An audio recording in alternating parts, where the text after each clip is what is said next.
दोस्तों एक बार फिर से स्वागत है आपका प्रजापति न्यूज में। Difference between Shia and Sunni. दोस्तों हिंदू धर्म में तो आप लोगों ने कई सारी जातियों को देखा होगा और हो सकता है आप भी किसी न किसी जाति से ताल्लुक रखते हो, लेकिन जब बात मुसलमानों की आती है तो उसमें एक ही धर्म को मानने वाले दो अलग अलग समुदाय मौजूद हैं।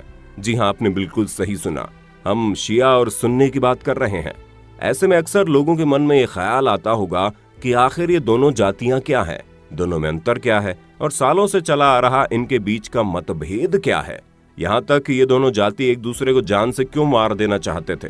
तो दोस्तों इस चीज को जानने के लिए मेरे यानी अपने दोस्त और होस्ट विशाल प्रजापति के साथ वीडियो के बिल्कुल अंत तक बने रहिए, क्योंकि इस वीडियो में मैं आपको सभी सवालों का जवाब विस्तार से दूंगा, जिनमें से कुछ पॉइंट्स तो ऐसे हैं जिन्हें सुनकर आप पूरी तरह से हैरान हो जाएंगे। चलिए वीडियो को शुरू करते हैं। उससे पहले नए दर्शकों से एक रिक्वेस्ट है, वीडियो के नीचे रेड कलर का सब्सक्राइब बटन दिख रहा होगा, उस पर क्लिक करके सब्सक्राइब कर लें और साइड में बेल आइकॉन भी दिख रहा होगा, उस पर भी क्लिक कर लें ताकि आपको वीडियो मिले सबसे पहले। दोस्तों शिया और सुन्नी मुसलमानों के बीच का ये जो मतभेद है ये केवल राष्ट्रीय स्तर पर सीमित नहीं है, बल्कि पूरी दुनिया में ये दोनों एक दूसरे का विरोध करते हैं। अब आप सोच रहे होंगे कि आखिर इस विरोध का असली कारण क्या है, तो हम आपको बता दें इनके बीच का ये विवाद अभी का नहीं है, बल्कि तब का है जब पैगंबर मोहम्मद इस दुनिया से रुखसत हुए थे। असल में पैगंबर मोहम्मद ने अपने चले जाने के बाद किसी को भी अपनी जगह पर उत्तराधिकारी या फिर कह लीजिए कोई प्रमुख नहीं रखा था। ऐसे में उनके चले जाने के बाद सबसे बड़ा मुद्दा ये था कि इस्लाम का प्रमुख किसे बनाया जाए, क्योंकि इस्लाम धर्म के कुछ लोग पैगंबर मोहम्मद के चचेरे भाई अली को प्रमुख बनाना चाहते थे। हम आपको बता दें अली पैगंबर मोहम्मद के दामाद भी थे, जिनका पूरा नाम हजरत अली था।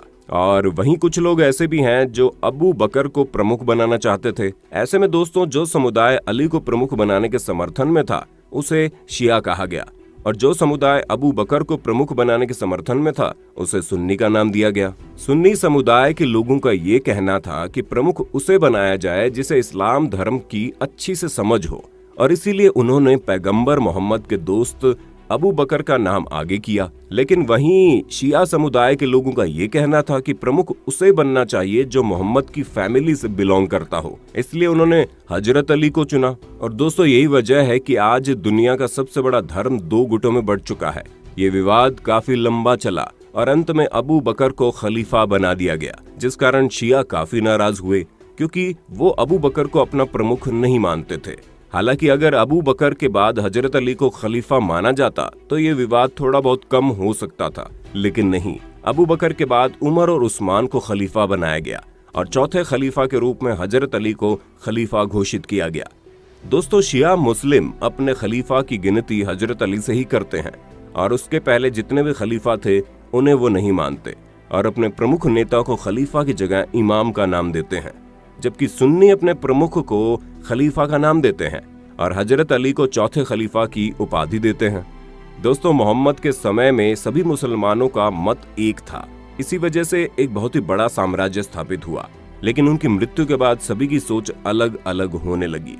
अब आप खुद ही सोच लीजिए, जब इनके प्रमुख ही इन्होंने अलग अलग बांट लिए थे तो भला इनके बीच सुलह कैसे हो सकती थी।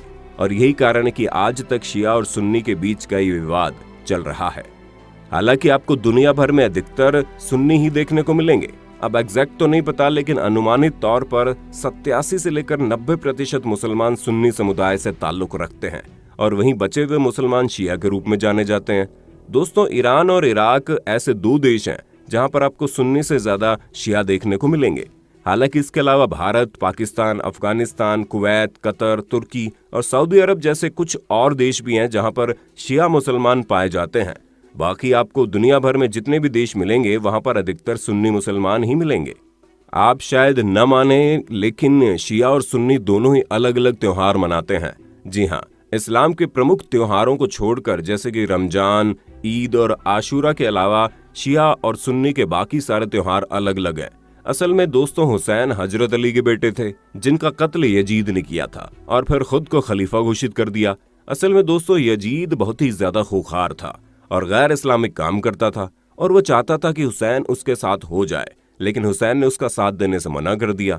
इसी वजह से यजीद ने हुसैन को मारने की योजना बनाई। दोस्तों 680 ईस्वी में हुसैन ने मदीने में स्थित अपना घर छोड़ा और हज यात्रा पर जाने के इरादे से मक्का की ओर रवाना हुआ और वहीं पर उन्हें पता लगा कि यजीद की सेना हाजियों के बीच में आकर उनका कत्ल करने की योजना बना रही है। वो काबा की पवित्र जमीन को खून से मैला नहीं होने देना चाहते थे, इसलिए उन्होंने हज यात्रा की जगह अपना रास्ता बदल दिया और वो कुफा की ओर चल दिए।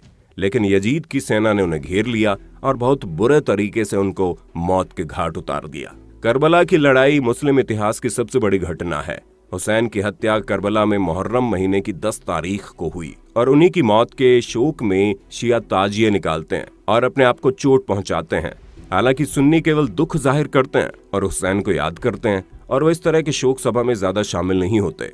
दोस्तों शिया और सुन्नी हुसैन की मौत का आरोप एक दूसरे पर लगाते हैं और इनके बीच मतभेद का एक बड़ा कारण ये भी है। हालांकि पिछले कई समय से इनके बीच के मतभेद को समझाने की कोशिश की जा रही है, लेकिन जिस तरह हिंदू मुस्लिम के दंगों में ये लोग एक दूसरे के धार्मिक स्थानों पर दंगे करवाते हैं, ठीक ऐसा ही मुस्लिमों में शिया और सुन्नी भी करते हैं, जहां ये दोनों एक दूसरे के धार्मिक विश्वास को ठेस पहुंचाने के लिए इस तरह के दंगे करवाते हैं।